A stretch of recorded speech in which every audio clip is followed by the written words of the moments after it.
Question के solution का अगर फिगर देखेगा ना ऐसा दिखाई देगा, वॉल्यूम और प्रेशर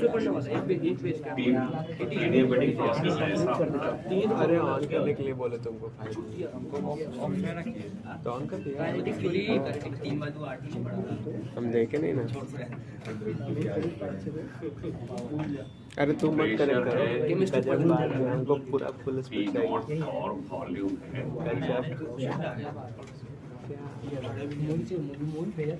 हम देख लिए तो एक कनेक्शन लिमिट करो, एक ही होगा करोगे। और एडियाबैटिक कर्व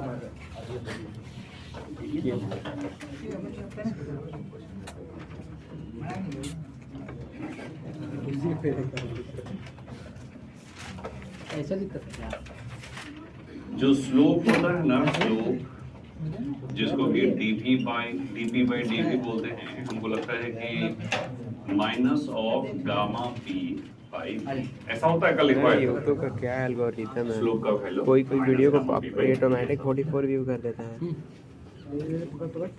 और कोई कोई तो 2-4 व्यू भी जाए तो मुश्किल है। DP by DV equal to खराब है। P not by V not. कैसे क्या आंसर? अच्छा कल एक क्वेश्चन दिया था, इसका वैल्यू एम नॉट दिया हुआ है। देखे मैंने डायरेक्ट सो गए थे।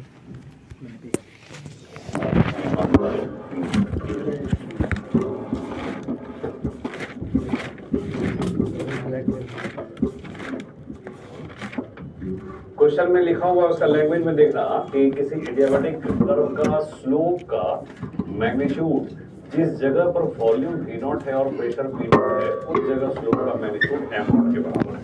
तो इसको हम लोग स्लोप बोलते हैं। इसका मैग्नीट्यूड ले लिए, माइनस हटा दिए और इसकी वैल्यू को m नॉट कर दिए। ऐसा दिया हुआ है कि स्लोप का वैल्यू m नॉट है जहां pressure P not volume P not हो गया। अब यहाँ से गामा का वैल्यू आ जाएगा और अगर गामा आ गया तब तो सीपी समझ जाएगा। 12 को क्लास करने आएगा, देयरफॉर गामा जो गया है 12 को क्लास करने आएगा m not v not by p। अगर cv का वैल्यू देखो तो r बाई गामा माइनस 1 है, निकल जाएगा। cp का वैल्यू है gamma r by gamma minus 1 है, इसकी वैल्यू पुट कर देगा, सॉल्व कर देगा। गामा का वैल्यू दोनों में डाल देगा, सॉल्व कर लेगा, आ जाएगा।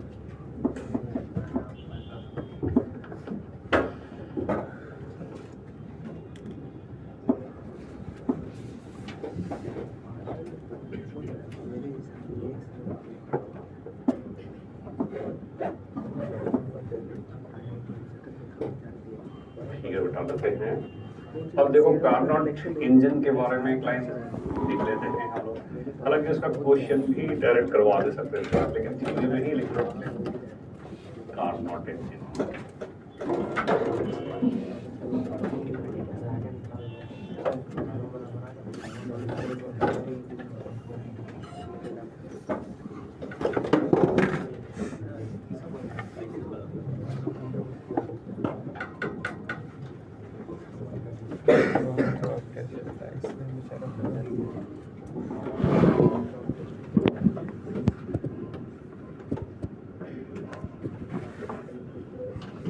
हेडिंग में तो लिख लो कार्नोट इंजन। तो लोगों इसको पहले बताए भी थे हम कि जैसे कोई मशीन हो या ये ऑटोमोबाइल हो, खास करके जैसे मोटरसाइकिल है या कार है, उसके अंदर एक सिलेंडर होता है और उसमें कंप्रेशन और एक्सपेंशन के थ्रू पेट्रोल से उसमें धुआं प्रोड्यूस करा के एक हाई प्रेशर क्रिएट करते हैं। उस हाई प्रेशर से वो पिस्टन को बहुत तेजी से ढकेलता है, तो उसी से एनर्जी मिलता है और वही एनर्जी शाफ्ट के थ्रू पहिया में दिया जाता है। मैकेनिकल सिस्टम है, उसमें बताया थे, समझाया था। तो 4 स्ट्रोक एनर्जी है, 2 बार कंप्रेशन, एक साइकिल में 2 बार कंप्रेशन और 2 बार एक्सपेंशन होता है। तो उसमें 2 प्रोसेस एडियाबैटिक का होता है और 2 प्रोसेस आइसोथर्मल का होता है। एक बार पहले पिस्टन को कंप्रेस करके और उसमें फ्यूल डालते हैं और हवा भी डालते हैं, उसके बाद उसको एक्सपैंड करते हैं तो एक मिक्सर तैयार होता है, तुरंत वेपराइज हो जाता है फ्यूल, और उसके बाद फिर कंप्रेस करते हैं तो एक हाई प्रेशर पर वेपर क्रिएट हो जाता है जो बहुत हाईली इन्फ्लेमेबल होता है और उसी में स्पार्क प्लग से आग लगा के और एक्सप्लोजन करते हैं, जिससे वो बड़ा ह्यूज एनर्जी डेवलप करता है धुआं, और वो एनर्जी बाहर की तरफ पिस्टन को फेंकता है। जिसकी वजह से मोटरसाइकिल चलता है या कार चलता है या जितना भी इंजन है, पेट्रोल इंजन है, ऑटो इंजन है, डीजल इंजन है, वो इसी प्रोसेस से चलता है।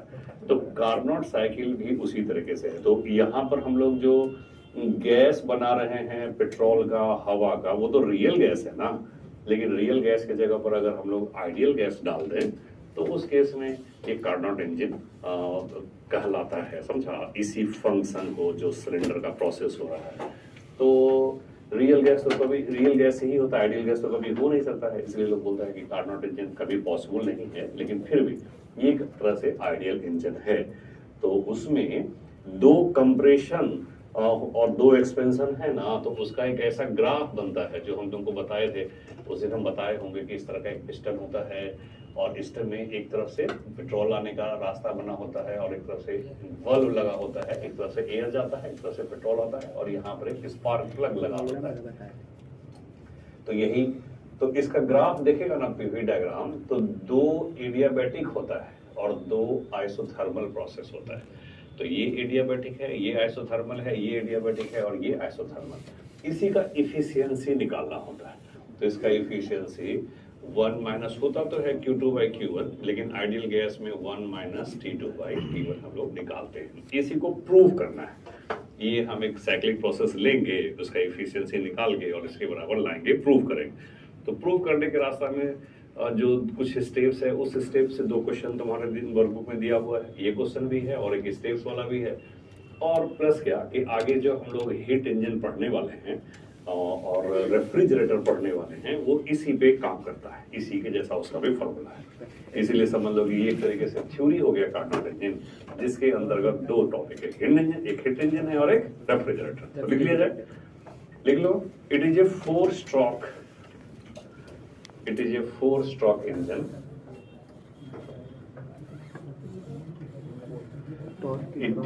4-stroke engine, S-T-R-O-K, 4-stroke engine, which comprises 2 adiabatic and 2 isothermal processes. अरे कब सब लिखवा रहे हैं ना, तीनों एक ही जगह बैठता है और महागप्पी है, क्लास का सबसे बड़का गप्पी है, तो निकाले भी है class. Which comprises of 2 isothermal and 2 adiabatic processes.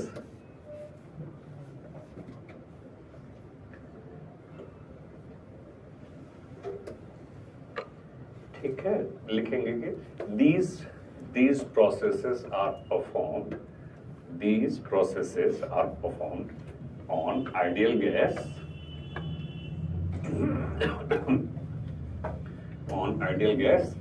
as shown in cyclic diagram.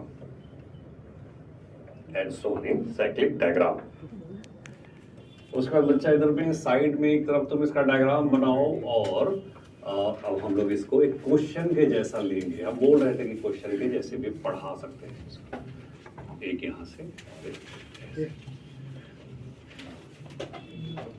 और अच्छा बन सकता है।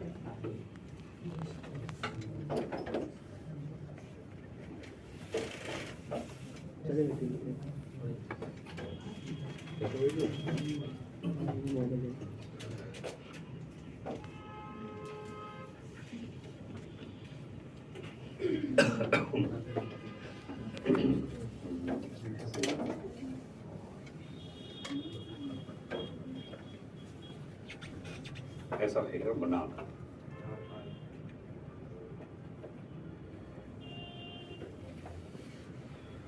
ए बी एडियाबैटिक है, पी सी आइसोथर्मल है, सी डी एडियाबैटिक है कि नहीं, लिख लिया जाएगा। इसका टेम्परेचर T1 है और इसका temperature T2।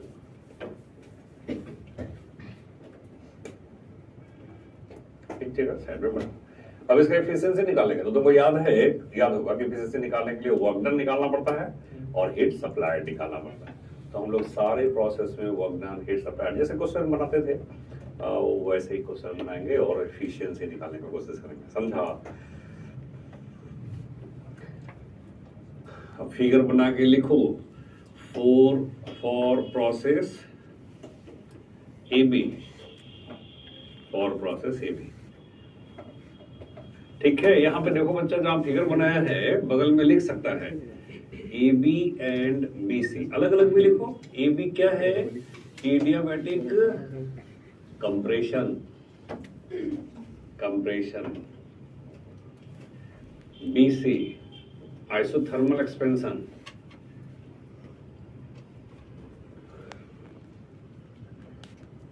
at temperature T1, CD adiabatic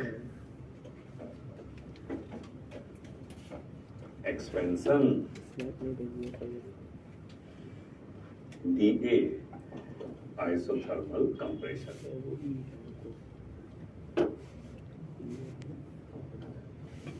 ये टॉपिक पढ़ना चाहिए, इंपॉर्टेंट भी है, आइसोथर्मल कंप्रेशन। ये लिख लिया। अब नीचे से शुरू करो फॉर प्रोसेस ए बी। तुम बताओ कि कैसे निकलेगा वो तीनों quantity delta Q, delta U, W. इसमें सबसे पहले क्या निकालें?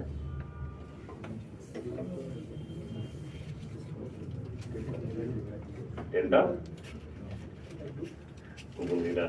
ये बड़ी प्रोसेस है ना, डेल्टा क्यू का वैल्यू 0 हो जाएगा, होना चाहिए ना। डेल्टा क्यू का वैल्यू अगर 0 हो गया तो वर्क डन का value minus of delta U के बराबर होगा।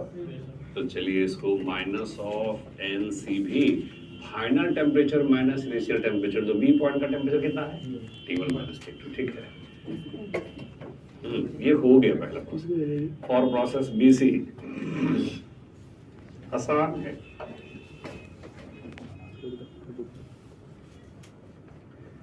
फॉर प्रोसेस बी सी क्या निकलेगा इसके लिए? सबसे आसान से डब्ल्यू, वो हाँ डेल्टा यू ना, हाँ कहेंगे आइसोथर्मल प्रोसेस में डेल्टा यू का वैल्यू 0 है, इसीलिए हीट सप्लाइड का वैल्यू और वर्क डन का वैल्यू क्या फॉर्मूला? अरे आइसोथर्मल है अच्छा, NRT। हाँ ठीक है, NRT1 ln Vc by Vb। ठीक है, Vc बाई Vb। अब बोलो ये हीट सप्लाइड पॉजिटिव है नेगेटिव है? पॉजिटिव है। काहे? क्योंकि Vc बड़ा है और Vb छोटा है, तो ये क्वांटिटी अगर 1 से बड़ी है तो log 1 से बड़ी क्वांटिटी का वैल्यू पॉजिटिव होता है, तो इसको पॉजिटिव ले लिया जाए। काहे लिखे पॉजिटिव? इफिशियंसी में इसको शामिल करना है, जो नेगेटिव होता है वो इफिशियंसी में शामिल नहीं किया जाता है। फिर लिखो फॉर DA नहीं CD, for process CD delta Q का वैल्यू 0 है, देयरफॉर डब्ल्यू का वैल्यू माइनस डेल्टा यू बराबर minus N C V T2 minus T1 DA।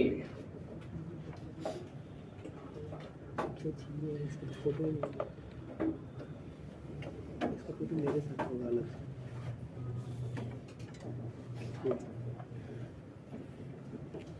NRT ln ये बाई VT।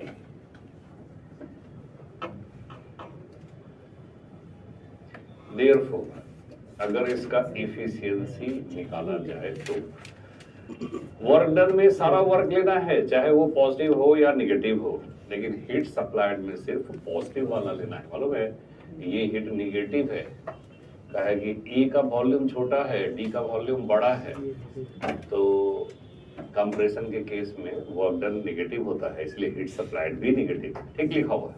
निकालो अब सारे वर्क डन को जोड़ो और हीट सप्लाइड में बच्चा खाली ये वाला पॉजिटिव वाला heat low.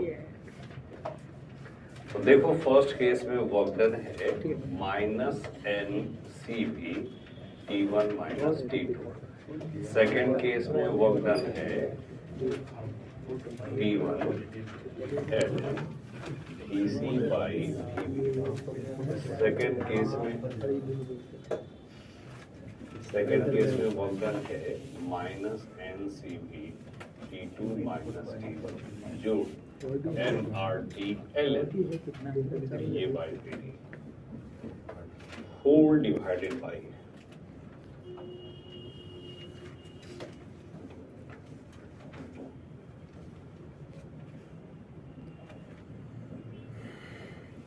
Vc by Vb। देखो ये वाला टर्म और ये वाला टर्म कैंसिल हो जाएगा, तो यहाँ से ईटा का जो वैल्यू निकल के आएगा वो 1 plus T1 by T2 T2 by T1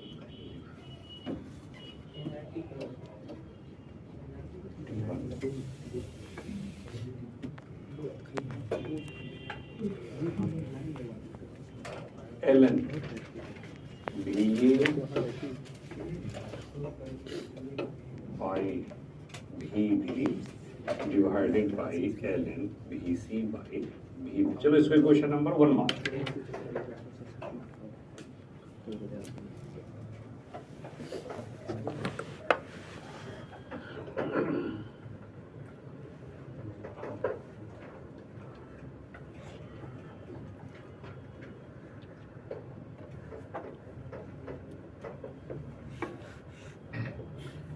अब इसका है ना रेशियो निकालना है, VA VD VC VB का रेशियो निकालेगा ना, तब जाके इसका आंसर निकल के आएगा, समझा।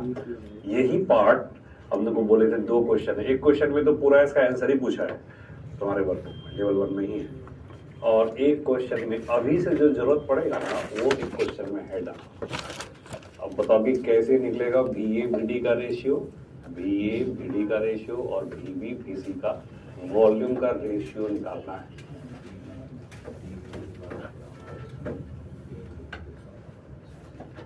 एग्जैक्ट वैल्यू नहीं निकालना, रेशियो निकालना है।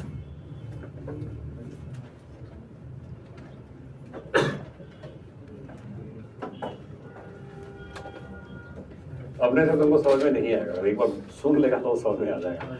ये एडमी प्रोसेस एक एडियाबेटिक प्रोसेस है ना, तो उसमें टेम्परेचर और वॉल्यूम के बीच में रिलेशन होता है, Tv गामा -1 मालूम होगा। तो सोचो यहाँ का टेम्परेचर T2 मालूम है और यहाँ का टेम्परेचर T1 मालूम है और वॉल्यूम में रेशियो चाहिए क्या, तो T1 V1 गामा -1 बराबर T2 V2 गामा -1 आ जाएगा। तो यहाँ से T1 बाई T2 का ratio something VB by VA करके आ जाएगा। फिर उसी तरीके से यहाँ पर भी बच्चा अगर T1 by V1 T1 by T2 निकालेगा तो V2 बाई V1 का समथिंग रेशियो निकल के आएगा। तो यहाँ से T1 बाई T2 का रेशियो और यहाँ से T1 बाई T2 का रेशियो जब इक्वेट करोगे तो वहां से यही रेशियो निकल के इसका वैल्यू आएगा, समझा। और इसका वैल्यू जब आता है ना तो ये थोड़ा सा सीक्वेंस गड़बड़ाया हुआ है, इसको उलट देगा, VB माइनस VC करेगा, इसको उल्टेगा तो यहाँ माइनस साइन आ जाएगा कि नहीं। तो उसके से पता चलेगा ना कि VA VD का रेशियो और VB VC का रेशियो बराबर है, ये कट जाएगा और एक -1 आगे बाहर में बैठ जाएगा। तो फाइनल आंसर आएगा 1 माइनस T2/T2। ऐसे सॉल्व होता है।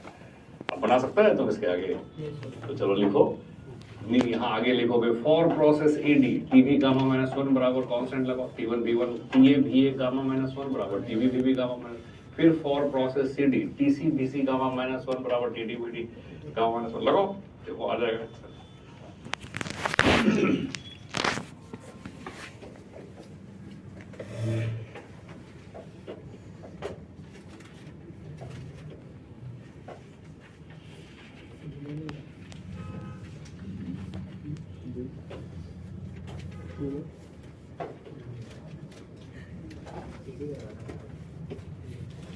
कैसे हमको खिलाने का विचार है, मुझे खाने का नहीं लगा, मतलब क्या है, देखो तुम लोग अकेले इसे पूछ लेता हूँ खाओगे कि नहीं।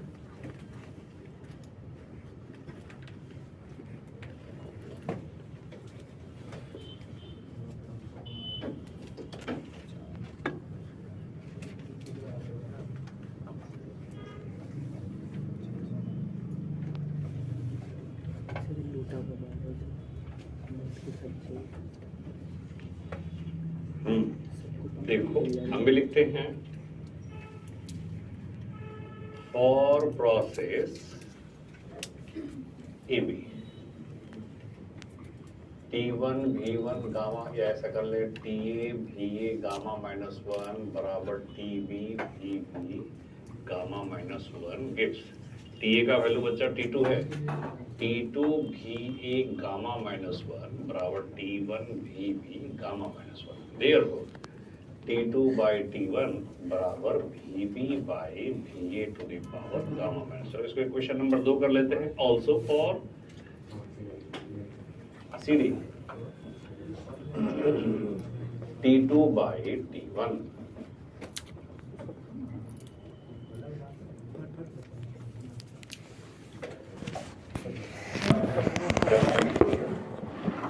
T1 EC gamma minus 1 बराबर T2 VD gamma minus 1. Therefore, T2 by T1 is equal to VC by VD gamma minus 1. Question number 3 from 3 and 4.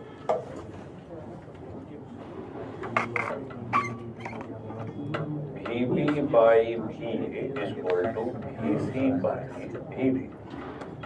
Therefore, अब देखो VA by VD का वैल्यू निकालो बच्चा.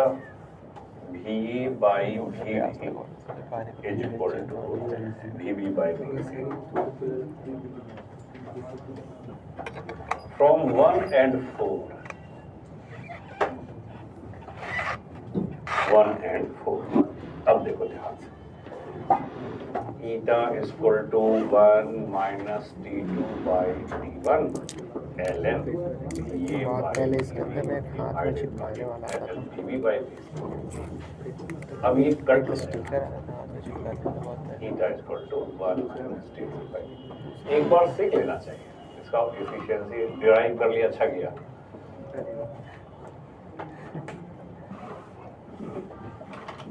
एक क्वेश्चन भी हो गया, थ्योरी भी हो गया, डेरिवेशन भी हो गया.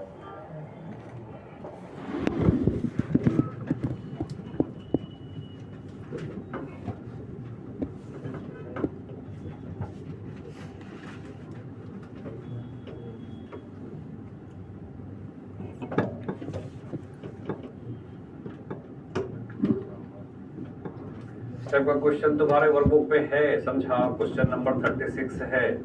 उसमें क्या गड़बड़ है, जो फिगर बनाया है ना, देखो क्या किया है ना, दो एडियाबेटिक प्रोसेस का खाली दिखाया है. ओके, एक ऐसा है और एक ऐसा, थोड़ा ज्यादा स्टीप कर दिया है, ऐसे कर दिया है.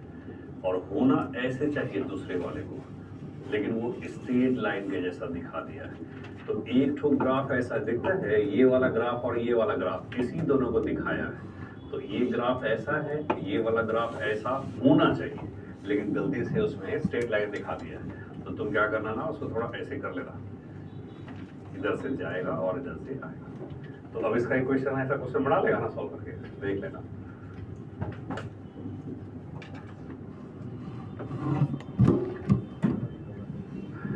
ये हो गया कार्नोट इंजन का कंसेप्ट. अब लिख लो हिट इंजन. इसी के बेसिस पे दो पार्ट है. हिट इंजन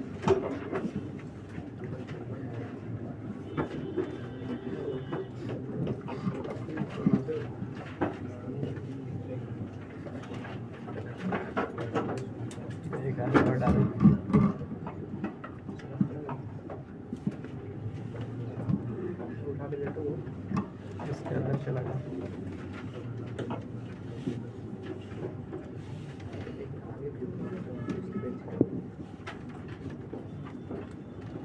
इसको लिख लिया जाए सोर्स और टेम्परेचर T1.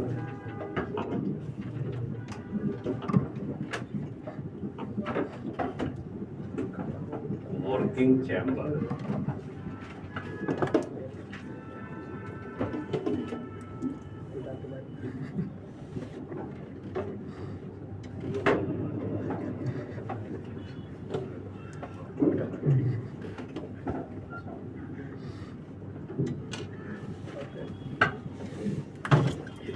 ऐसा फिगर बना लो बच्चा.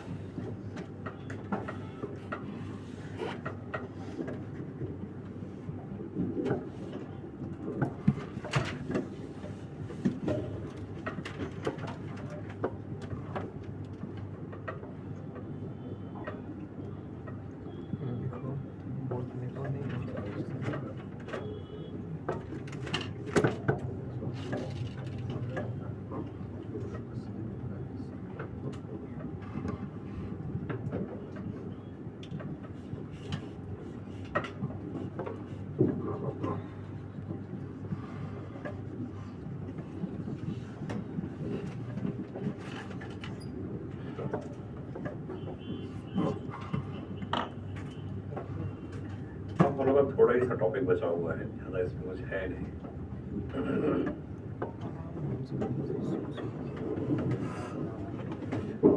लिख लिया, फिगर बना लिया। देखो कितना आसान है, इसको एक लाइन में समझ लो पहले कि हम पहले भी तुमको बताए थे ये क्या है मालूम है। जैसे देखो मान लो कहीं एक बर्तन है और इसमें कुछ पानी है या गैस भर दिए है, मान लीजिए पानी ही है, गैस नहीं है ना, तो पानी ही जब वो स्टीम बनता है ना तो गैस का काम करता है। और इसके ऊपर मान लीजिए एक ढक्कन के जैसा ऐसे रखा हुआ है और इधर से हम लोग ये हीट एनर्जी इसको सप्लाई करना है, समझा। तो अगर ये जो स्टीम है ये बहुत ज्यादा स्टीम का फॉर्मेशन जब हो जाएगा तो थोड़ा हाई प्रेशर होगा तो ये ढक्कन ऊपर की तरफ भागेगा कि नहीं, तो इस ढक्कन पे बार बार ऊपर आएगा, फिर ग्रेविटी की वजह से नीचे आएगा, फिर ऊपर आएगा, नीचे आएगा। तो दिस इज एक तरीके से वर्क है जो मैकेनिकल एनर्जी के फॉर्म में दिख रहा है, समझा। तो ये जो देख रहे हो हीट एनर्जी तुम इधर से दे रहे हो वो समझ लो सोर्स है। ये भी समझ लो एक तरह से मशीन ही हो गया, ये भी एक तरह से हीट इंजन ही हो गया। बस ये है कि बहुत स्मॉल स्केल पर है और यहाँ पर ये ढक्कन थोड़ा सा काइनेटिक एनर्जी दिखा रहा है, जस्ट एक एग्जांपल के जैसा। तो ये जो गैस देख रहे हो ये पूरा यहाँ से यहाँ तक ये वर्किंग सब्सटेंस हो गया। ये जो ऊपर भाग रहा है वही वर्क हो रहा है। और जब तुम हीट दोगे ना तो ऐसा नहीं है कि सारा का सारा हीट एकदम से आइसोलेटेड सिस्टम है और सब वर्किंग करने में खर्चा हो रहा है। कुछ इसमें गर्म होने में खर्च होता है और बाहर की तरफ से हीट बाहर से निकलते रहता है। थोड़ा गर्मी जैसा लगेगा तुमको, ऐसा लगेगा ना कि जल रहा है। हाथ नजदीक ले जाओगे तो पता चलेगा रेडिएट या कन्वेक्शन के थ्रू हीट एनर्जी बाहर फेंकता जा रहा है। तो जो हीट एनर्जी बाहर फेंक रहा है समझ लो वही सिंकर है, ठीक है। इसी के जैसा तो जैसे प्रेशर कुकर है, मान लो प्रेशर कुकर जैसे एनटीपीसी है ना, उसमें इलेक्ट्रिसिटी भी इसी से जनरेट होता है। सिंपली एक प्रेशर कुकर है एनटीपीसी में और इससे ज्यादा कुछ है नहीं। बाकी मशीन तुमको जो भी दिख जाए, देखो उसमें क्या होता है, एक फैन देखे ना हम लोग फैन, तो फैन में क्या है इलेक्ट्रिकल एनर्जी को यूज करके और ब्लेड्स में मैकेनिकल एनर्जी दिए हैं जो हवा को काइनेटिक एनर्जी देता है। तो इसका उल्टा, अगर तुम इधर से हवा को काइनेटिक एनर्जी देगा तो ब्लेड रोटेट करके डायनेमो को घुमाएगा और वो बिजली पैदा करने लगेगा। यानी बिजली खा के वो हवा पैदा करता है तो हवा खा के वो बिजली भी पैदा कर सकता है, रिवर्स प्रोसेस है। तो उसी तरीके से इसमें भी क्या होता है, ऐसा एक डायनेमो है जो रोटेट करने के लिए फ्री और इसके साथ बड़ा बड़ा टरबाइन लगा हुआ रहता है ऐसे पहिया के जैसा ही। अब यहाँ पर एक छोटा जैसा नोजल होता है, ये नोजल, और यहाँ समझ लो एक बहुत बड़ा प्रेशर कुकर है बना हुआ, बॉयलर इसको बोला जाता है। सुना भी होगा न्यूज में, कभी कभी बॉयलर फट जाता है तो कुछ कैजुअलिटी भी हो जाता है। इस बॉयलर में पानी रखा हुआ है, तो एनटीपीसी वाला जो है ना कोयला मंगाता है इधर से और वो आग लगाता है, ये गर्म हुआ पानी और पानी से स्टीम आता है। वो स्टीम को क्रॉस सेक्शन एरिया जब छोटा करता है ना तो स्पीड बहुत तेज होता है। तो जैसे प्रेशर कुकर से स्टीम बाहर निकलता है तो उसी तरीके से ये भी बहुत तेजी से स्टीम उसके टरबाइन पर हिट करता है, जिसकी वजह से टॉर्क क्रिएट करता है और ये रोटेट करता है। उसी के रोटेशन से बिजली पैदा होता है। कहीं ना कहीं से डायनेमो घुमाना है।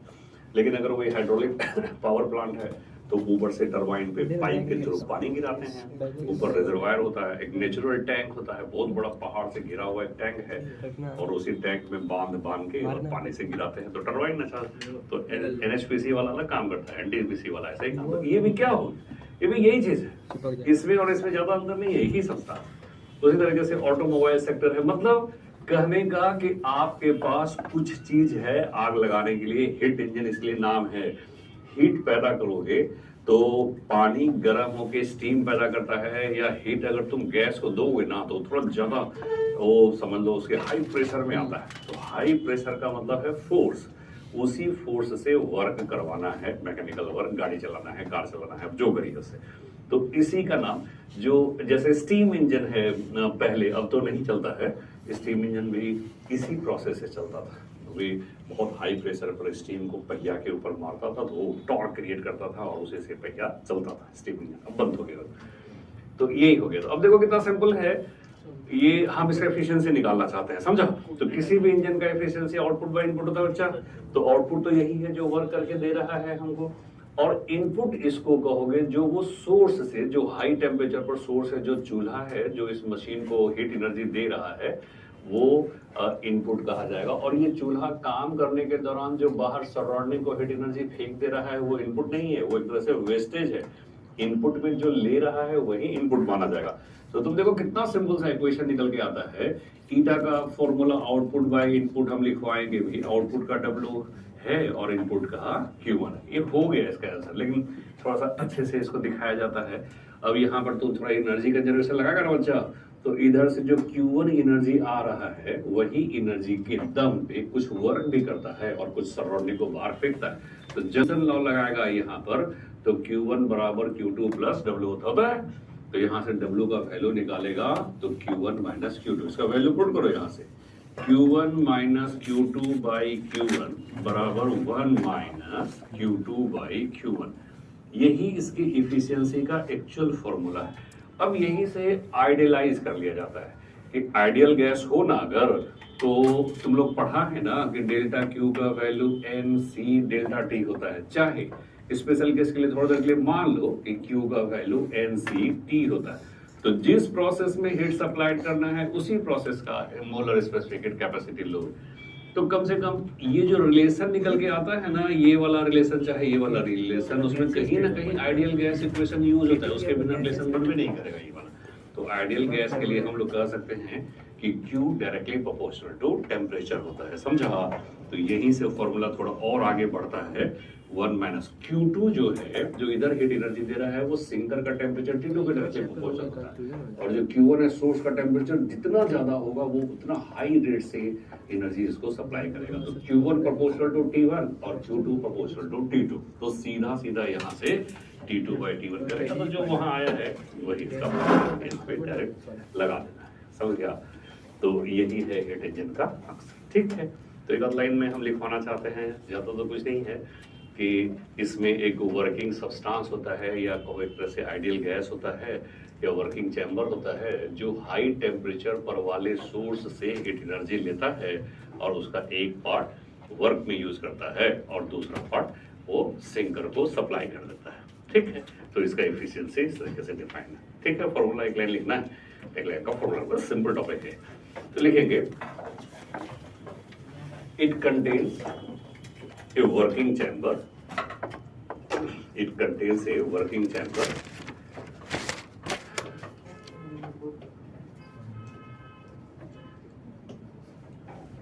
filled with gas, it contains a working chamber filled with gas that receives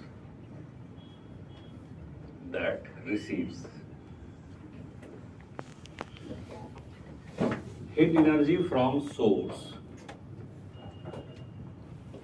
heat energy from source, bracket में कर लेंगे at temperature T1, that receives heat energy from source, bracket में at temperature T1 Kelvin, bracket close,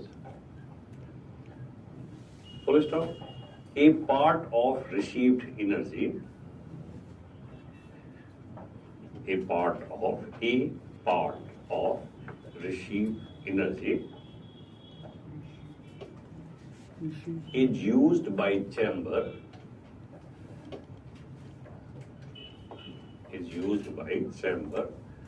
to do some mechanical work.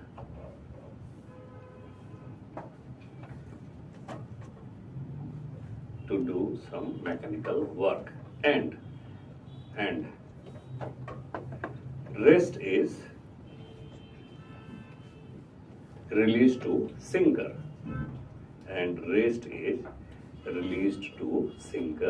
at lower temperature T2 Kelvin, and rest is released to sinker at lower temperature T2 Kelvin.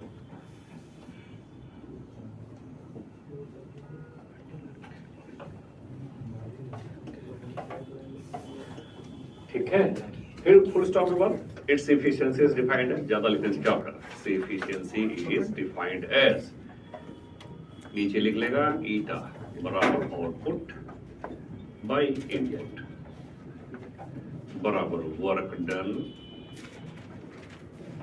By heat supplied.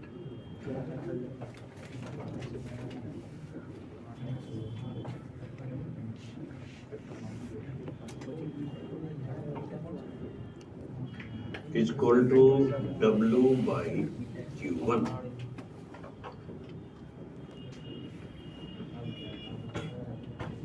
But आगे लिख लो Q1 बराबर Q2 plus W।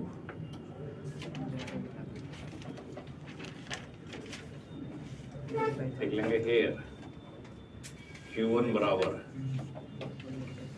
it receives from source, Q2 it rejected to sinker, W is equal to work done by engine. Therefore, W is equal to Q1 minus Q2. Therefore, eta is equal to Q1 minus Q2 by Q1. Imply that eta is equal to 1 minus Q2 by Q. देखो अच्छा ये भी formula है।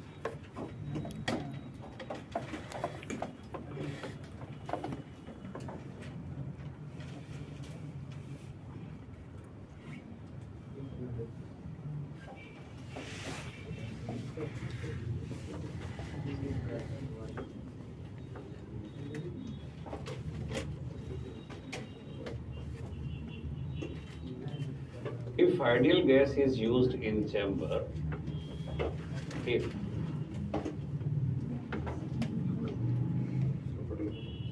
नहीं है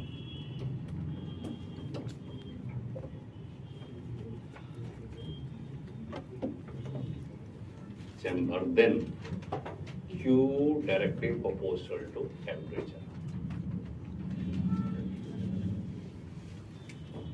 Therefore, eta 1 minus Q2 by Q1, ये चलो directly लिख लेते हैं 1 minus Q2 by T1।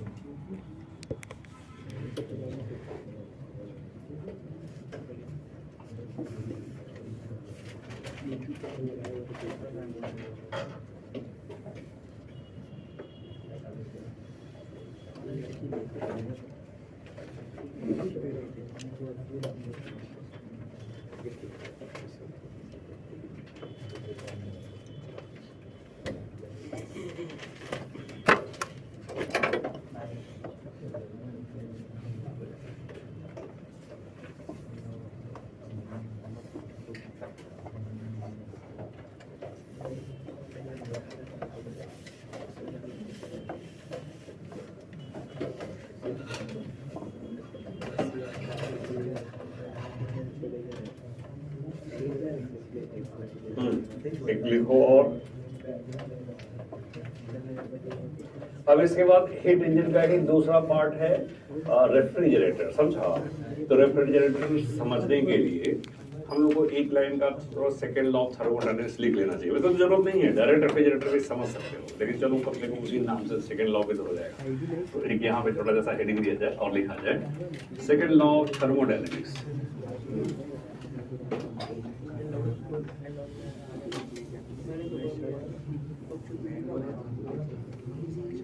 Second law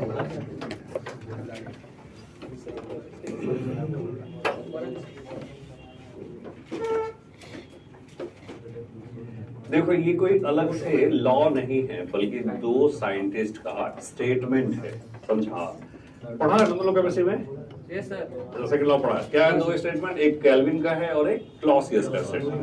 kelvin का स्टेटमेंट क्या है?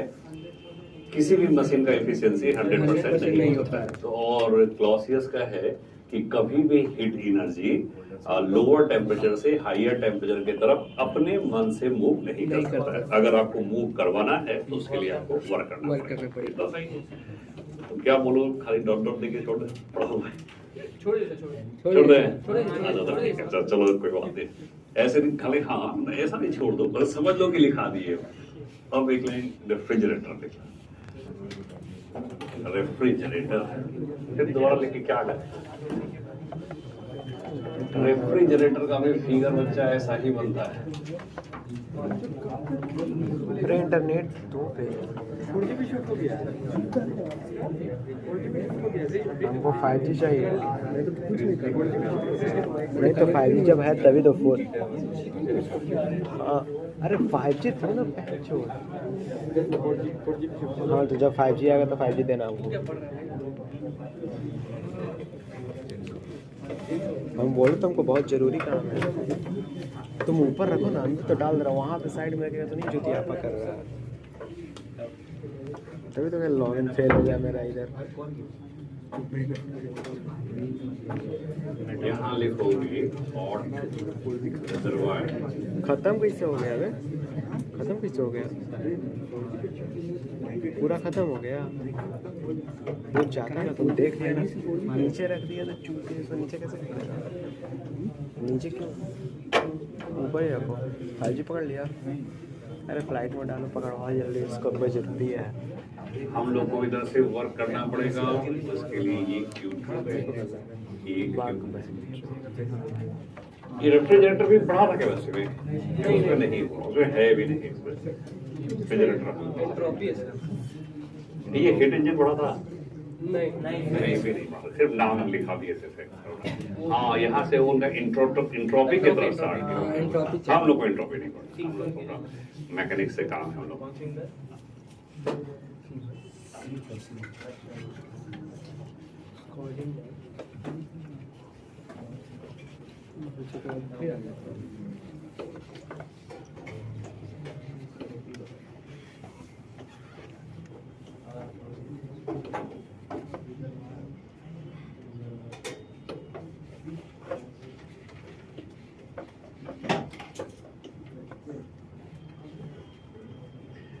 फिगर बना लो रेफ्रिजरेटर का, और तुमको फंक्शन समझने के लिए थोड़ा सा फ्रीज पे कंसंट्रेट करना पड़ेगा।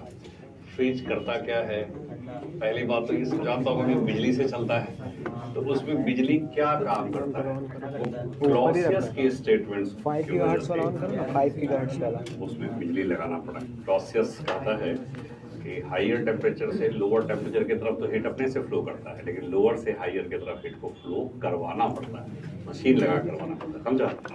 तो फ्रीजर या फ्रिज जो है ना, फ्रिज में फ्रीजर के अंदर आप जाइए, फ्रीजर में कोई भी सामान रख दोगे, मान लो तुम पानी भी रख देते हो तो थोड़ी देर में वो आइस में कन्वर्ट हो जाता है कि नहीं?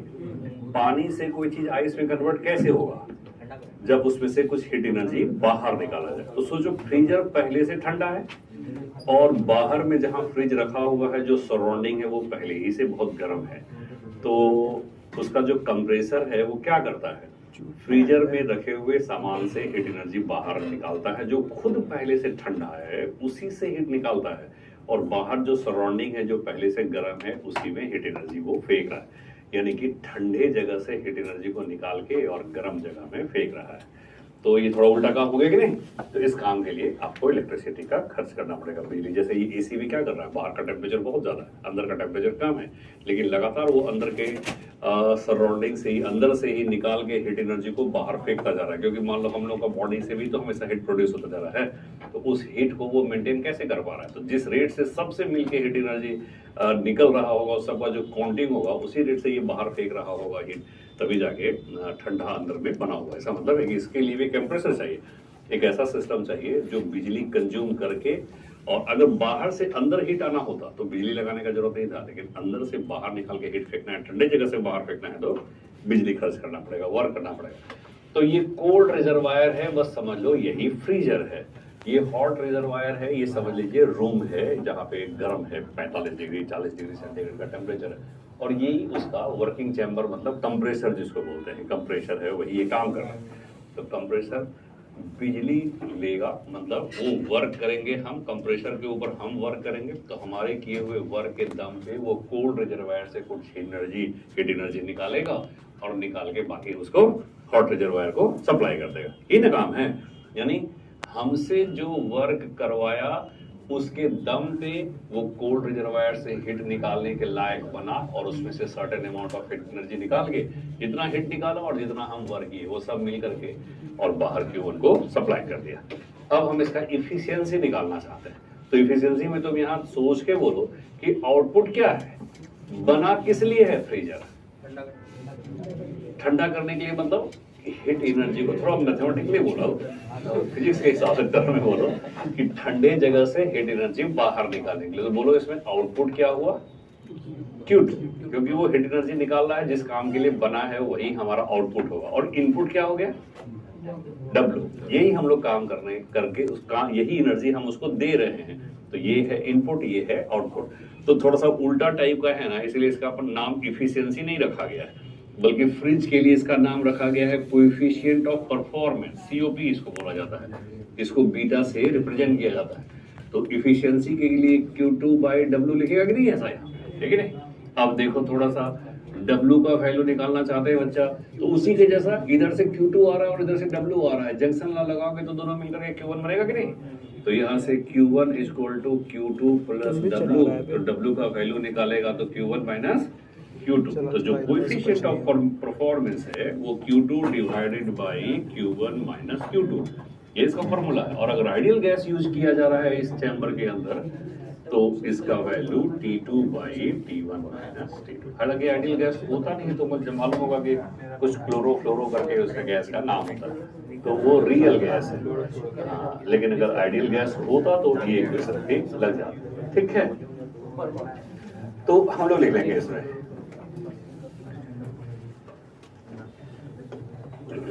लिख लेंगे कि it is used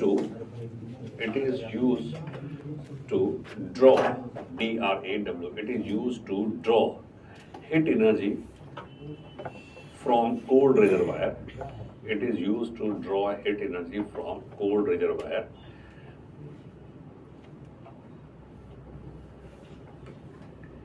and throw out to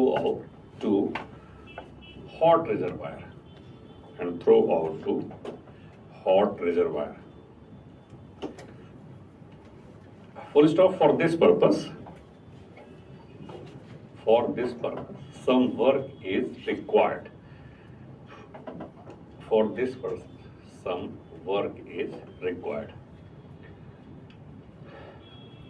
full stop। अब उसके नीचे लिखो let Q2 = heat extracted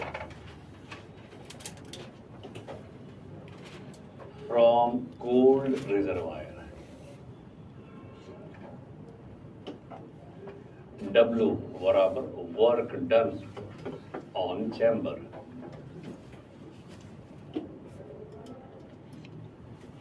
Q1 = heat rejected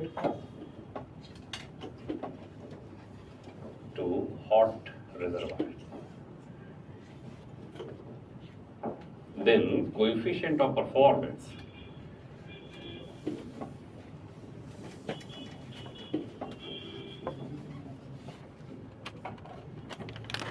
इसको शॉर्टकट में COP या बीटा भी कह सकते हो, और beta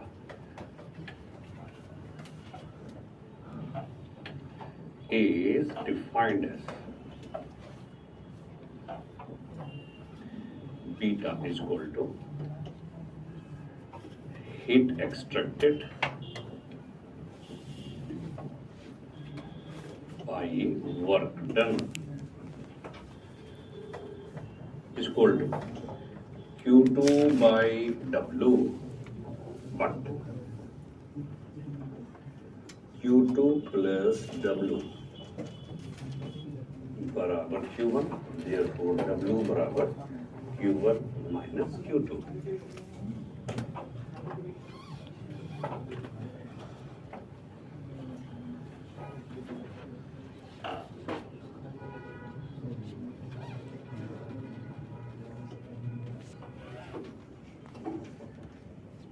Beta = Q2/Q1 - Q2। Also, or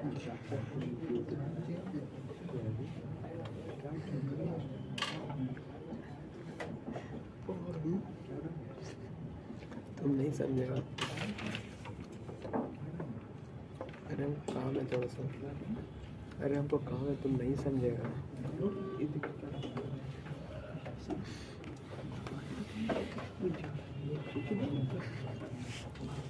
अरे चूतिया।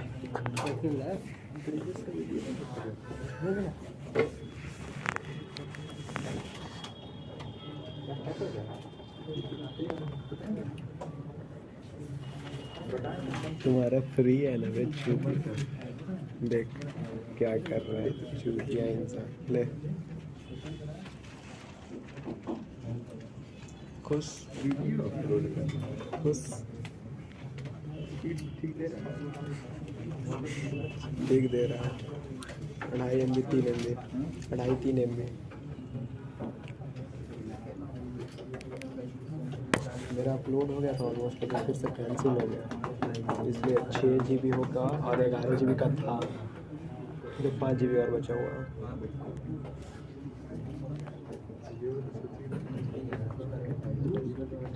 सेकंड में टेम्परेचर ऑफ सोर्स डाउनलोड में और रिक्वायर्ड ज़्यादा स्पीड आ सकता था। टू इंक्रीज अपलोड का स्पीड पता है कितना था? 0.573 efficiency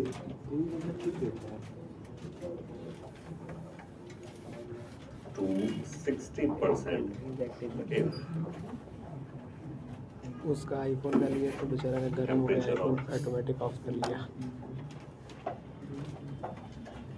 single उसी में तो मेरा कैंसिल हो गया, 5-6 GB अपलोड हो गया था, नहीं 8 GB अपलोड हो गया था, तो उसका गर्म होकर बंद हो गया, मेरा कैंसिल हो गया।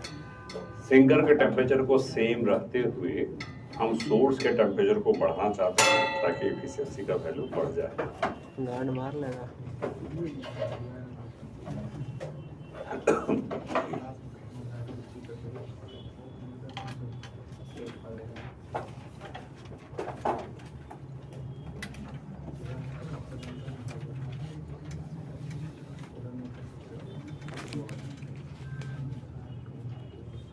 मेरा सारा काम ऑलमोस्ट हो गया है।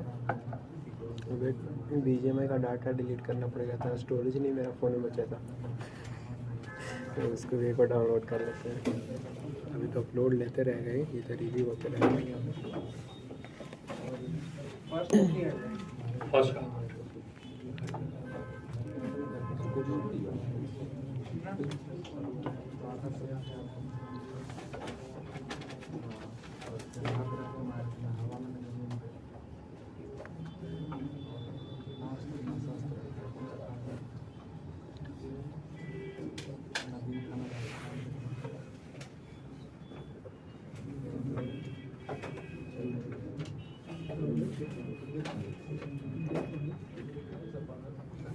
बन जाएगा।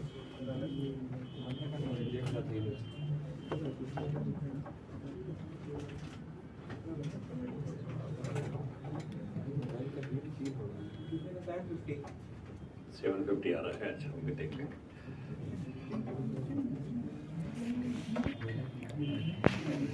वह नहीं फटेगा, क्यों परेशान है।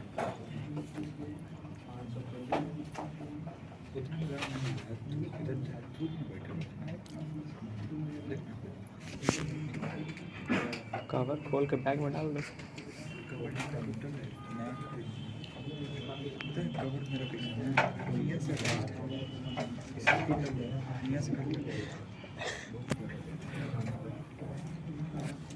आंसर फॉर फर्स्ट पार्ट में कह रहा है टेम्परेचर। देखो ईटा का फॉर्मूला होता है 1 - T2 / T1। 40% इफिशियंसी है, 40/100 = 1 - T2 निकालना है, और T1 का वैल्यू 500 है। 227 + 273 T2/500 = 0.6। 300। सेकंड पार्ट में इफिशियंसी का वैल्यू दिया हुआ है 60%। इसका मतलब है 1 - T2/T1 0.6, 1 - 300/T1 0.6।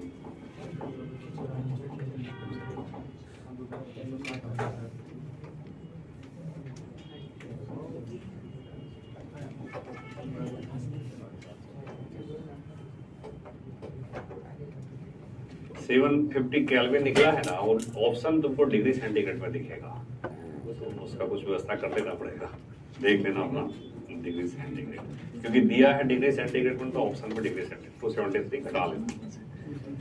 और क्वेश्चन लेते हैं, एक दो क्वेश्चन ही है इसमें, एक क्वेश्चन या दो क्वेश्चन समझ लो हिट इंजन में है, और कोई एक क्वेश्चन खाली डाटा वाला डालेंगे हम लोग रेफ्रिजरेटर में, उसके बाद ये फिनिश है।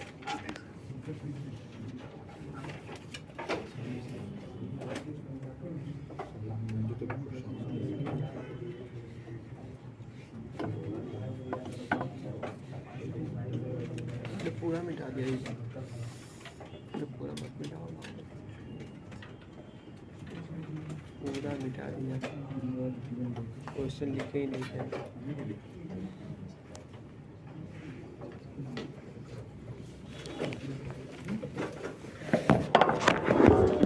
क्वेश्चन और लेते हैं।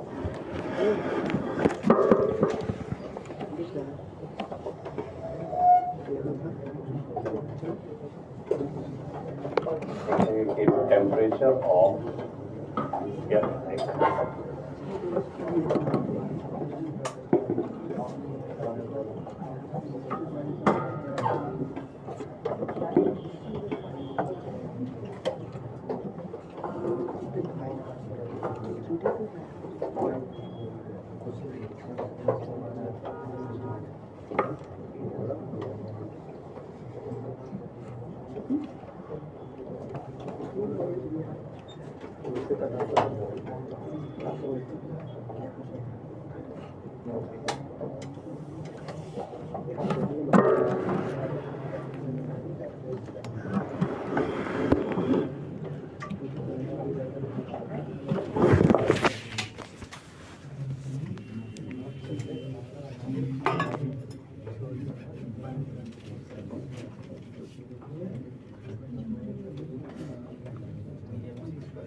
क्वेश्चन दिए हैं, क्वेश्चन बनाओ।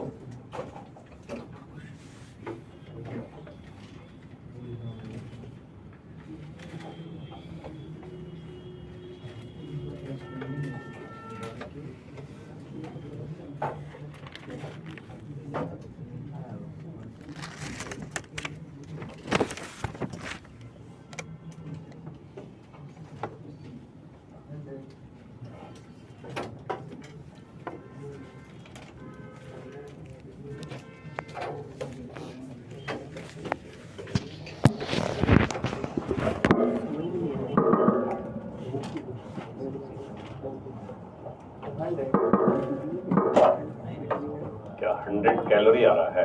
हाँ, ये भी देखना पड़ेगा। 420 देखो, ईटा का फॉर्मूला 1 - T2/T1 होता है, और यही फॉर्मूला W/Q1 भी होता है। तुमको याद हो इफिशियंसी का फॉर्मूला, W है वर्क डन जो कि आउटपुट है, और Q1 है जो इनपुट है, हाँ जो हिट दे रहे हैं। तो सबका वैल्यू हम दिए हैं। 1 - T2 का वैल्यू है 300 केल्विन। 400 नहीं आएगा, तो पहले ही ठीक बोला था लगता है। 600 केल्विन इक्वल टू W/Q1, समझा? तो यहाँ से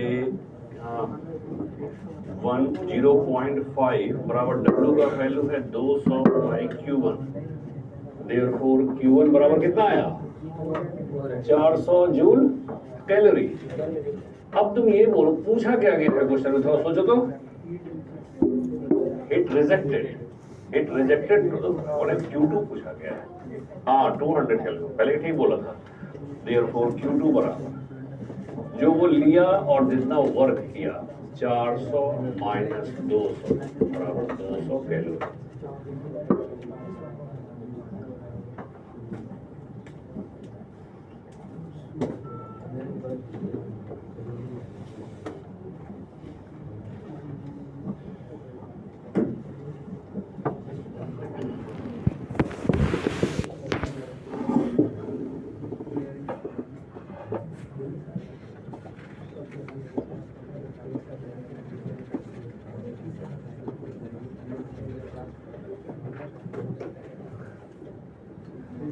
Question: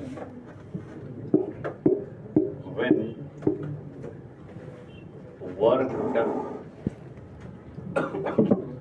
on refrigerator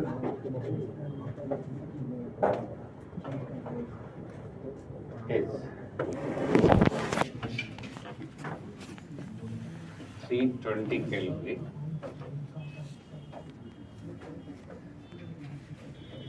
it एक rejects साथ मेरा मोबाइल में कितना कितना काम हो रहा है। देखो एक BGMI डाउनलोड हो रहा है, मतलब उसका एक्सटेंशन डाउनलोड हो रहा है। नहीं वो सब हो जाएगा। फिर एक अपलोड भी हो रहा है, फिर एक वीडियो रेंडर भी हो रहा है। point coefficient of performance नहीं मेरा कहना नहीं होता, नॉर्मल of the refrigerator. छू के पीछे से देखना।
क्या मैरी जैक्सन के साथ खेल रहा था?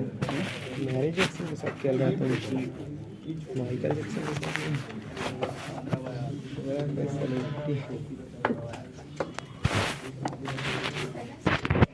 7 आ रहा है और किसी का 15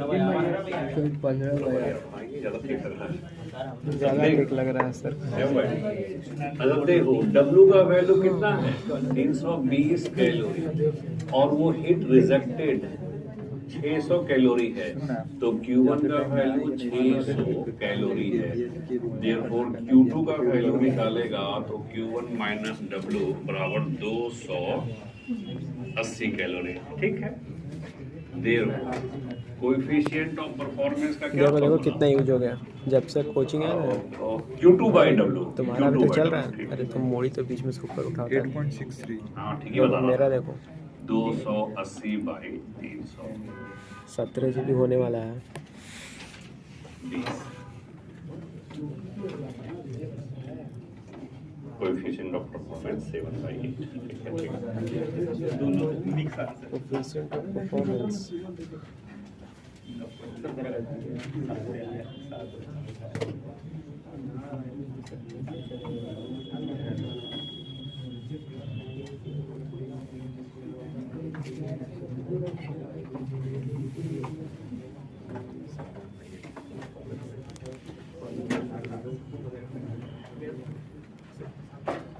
ये हो गया इस पे बस इसी एक दो क्वेश्चन। अब मान लो इसमें क्या T1 T2 देंगे तो इसका COP निकाल दोगे या फिर की निकाल देंगे। ये हो गया चैप्टर फिनिश तरीके से।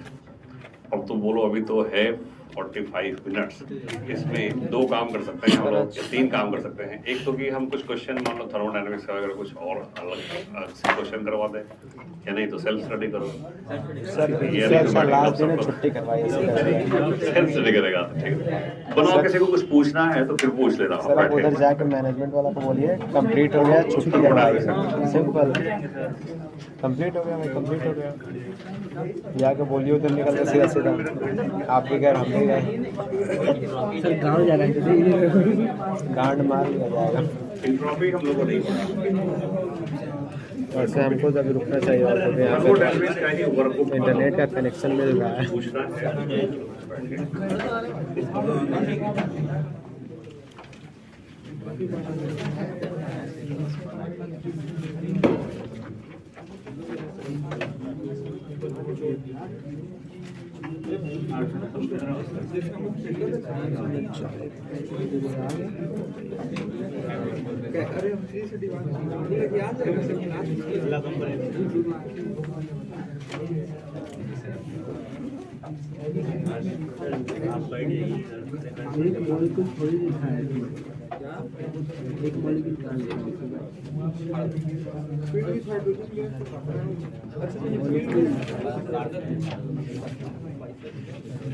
कहाँ बोल दिया अरे ये क्या बोल दिया, मैं वो निकाल कर रखा है। बोला अब अपना क्वेश्चन बना लो। सिर्फ स्टीफन से 45 मिनट बर्बाद करवाए गए। अच्छा ना है करे थे भाई चल इससे सब बैग उठा के घर में चल गया। नहीं जाने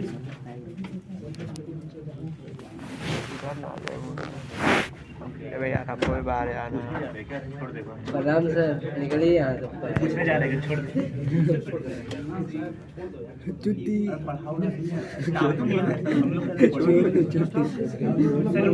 डीएमसी को ना छोड़ देगी हमेशा करते, ये ऑफ नहीं होना चाहिए।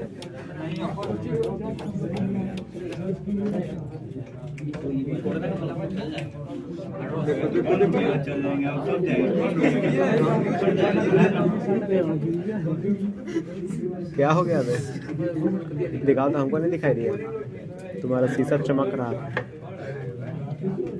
अरे अरे क्या क्राफ्ट बना दिए बे? तो पूरा परपेंडिकुलर सीढ़ी बनाने, कोई चढ़ ना पाएगा इस पे।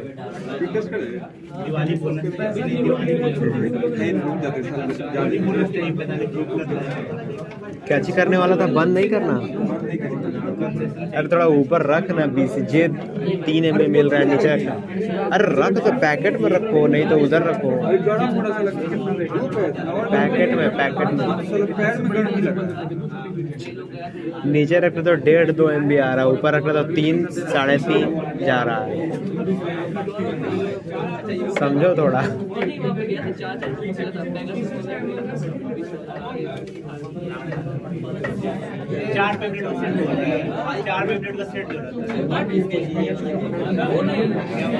क्या चेस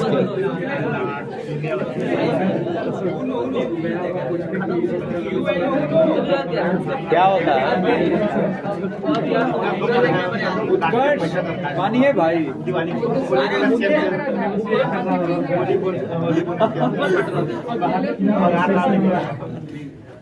फिर से क्यों आ गया मादर चोरी?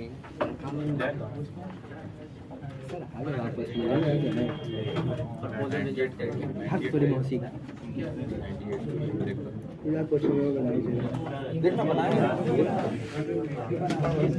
टाइम पास करवाना देख रहा है। हम किस लिए रुके थे?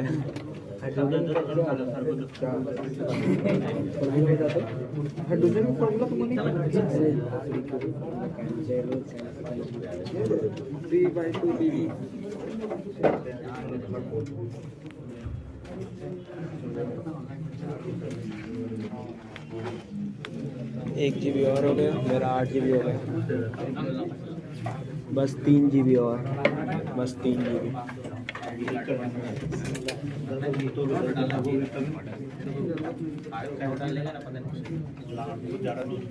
स्पीड दे रहा है अच्छा खासा, हो जाएगा। समझ रहा, बैटरी को ना हम 100 करके लाए थे।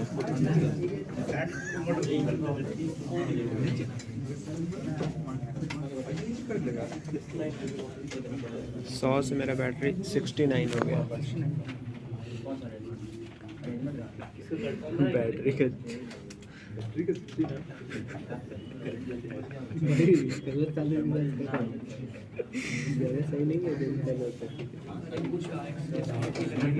नहीं इतना ज़्यादा काम और अब परसेंटेज भयंकर ड्रॉप कर रहा है।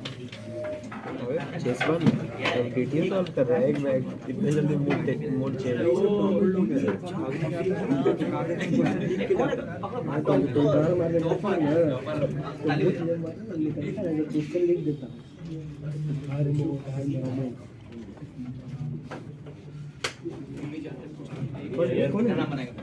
वही नोबिता अरे बक्सर में लेके मौसी चली इसका मौसम बक्सर में क्या करेंगे।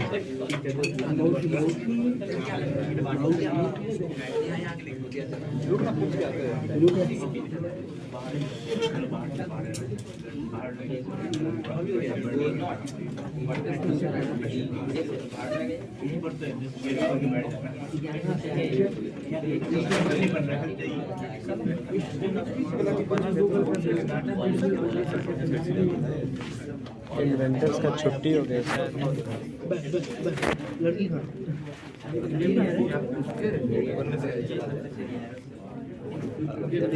चार पांच बच्चा निकला मात्र। अरे वो मौसी वाला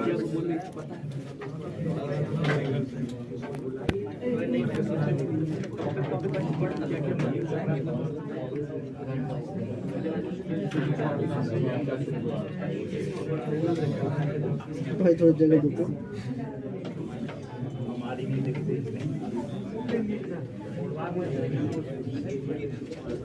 तुम अपना हॉटस्पॉट नहीं तो अपना वाईफाई ऑफ कर लो।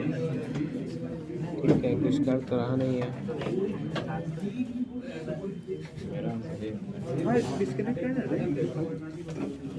उसको बोले कि सिंगल सेटिंग करो सिर्फ एक का सिर्फ मेरा।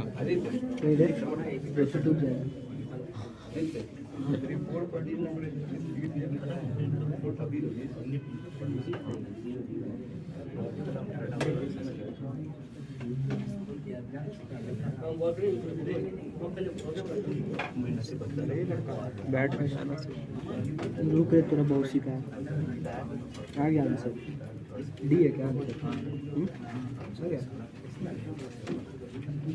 उसको लीटर में चेंज करना लीटर में तो 20,000 कर भी किया है 0.02 हो जाएगा हमको जी गलती क्या बताओ ठीक है लिखा गलत है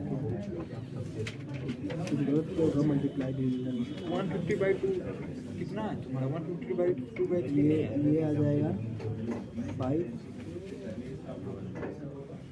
0 कहाँ लिखा 20% बैटरी दे मुझे छोड़ ना मेरा फ़ोन नहीं है बहुत मेरे जैसा वो है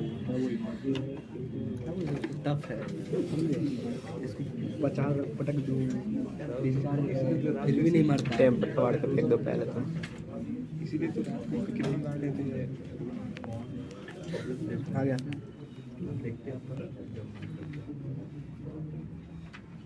अच्छा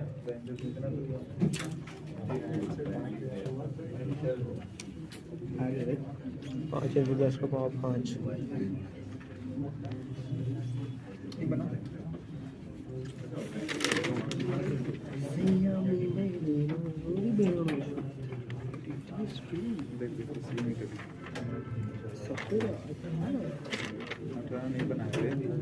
जिंदगी झंड करवाने वाला मास्टर है जाके छुट्टियाँ बोल नहीं सकता था सिलेबस कंप्लीट हो गया बच्चा को घर भेजिए बैठा हुआ है वही तो लास्ट दिन है।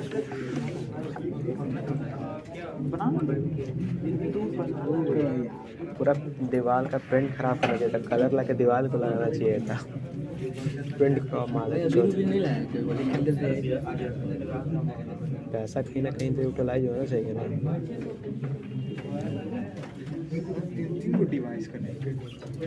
अरे तू चूतिया है बंद कर बंद कर। नहीं हम नहीं चाह रहे, मेरा स्पीड स्लो हो रहा है।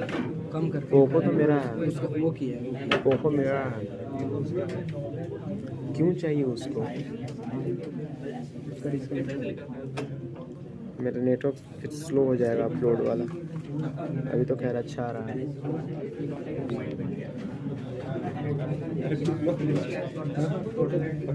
मेरा नहीं, अरे ब्लॉक लिस्ट मत करो, कनेक्शन लिमिट कर, तो सिर्फ एक कनेक्ट होगा। तो तुम्हारा हटा के उसे कनेक्ट कर दो। हम कनेक्ट कर रहे फिर से ना।